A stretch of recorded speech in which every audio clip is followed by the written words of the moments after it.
Good morning, everyone. I'm so glad to be here today making this video for Pastor Kyle and Brad.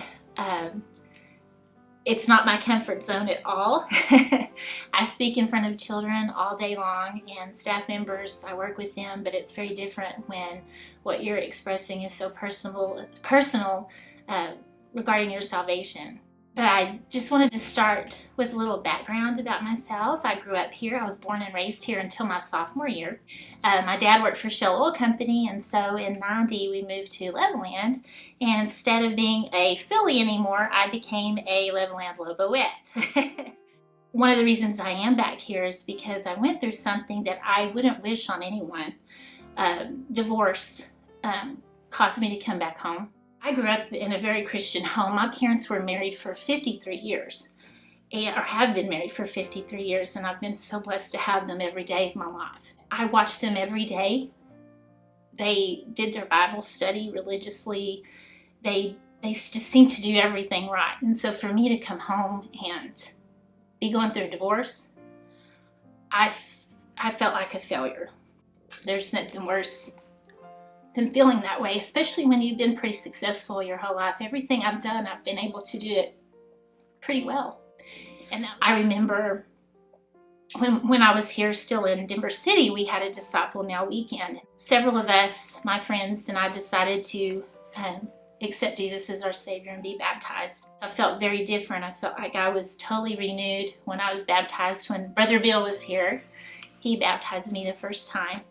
And I just felt like I had a new lease on life. And then as you leave away from home, when you're away to college, you don't always make the best decisions. At least that was my case. I wasn't focused on my schoolwork, and it just wasn't working for me anymore. I wasn't putting God first. I was putting me first and my good time.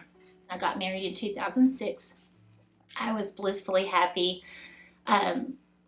We traveled, we moved several places all over Texas.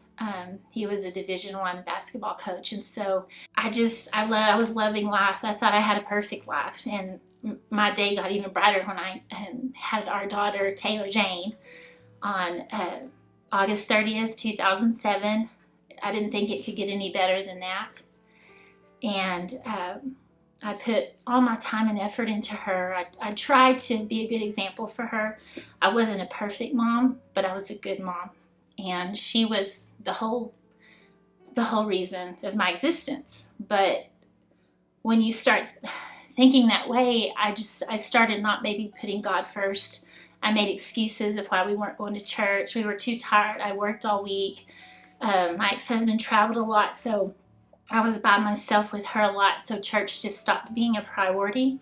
I was trying to get the attention of my husband, whether negative or positive. Any attention was better than no attention at all.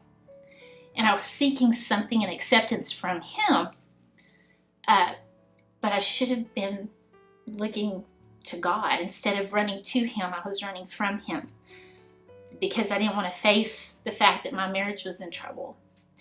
And I've kind of thought about that this morning when I was trying to figure out what to say on this video, and I was thinking, well, isn't that God, the way that God thinks about us? Here I am giving you all this attention and all these opportunities to put me first and look to me instead of other people, and you're just ignoring me.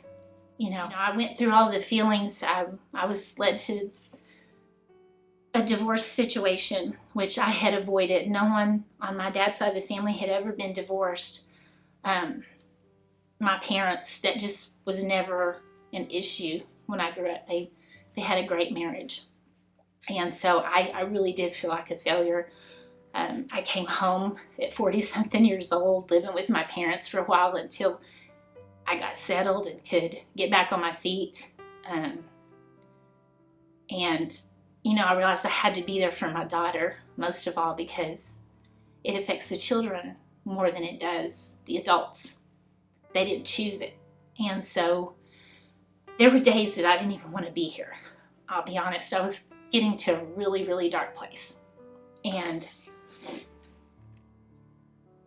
my parents knew I was depressed. It was really hard. I knew that I had to be there. I had to be there for her. I had to be there for my parents. They've always been there for me, but number one, it was time for me to put God first. And even though some terrible things happened in my marriage, I realized that changing the narrative is the only way that I could get out of this bitterness and anger and hurt that I had to go through, and my daughter. And so I decided to start modeling for her the way that God would want us to behave.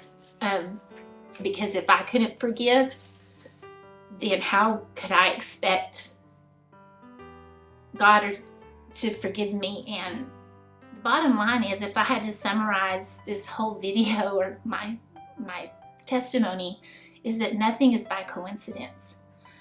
Even though I had experienced these very hurtful things in my life, and they were hurtful for my daughter, and I was given the chance to come back home, to be at a job that I love, to be in a community that I loved, at a church home that is so rewarding, not only for the music, and Pastor Kyle, his sermons are so powerful. And I remember something that he said several sermons ago, but he said, why do we think, it's not word for word, but it was along the lines of, why do we think we're going to get out of this life without any trouble or trials or tribulations, when God had to put his son through the pain and the suffering and the circumstances he did? None of us are going to get out of this life easy.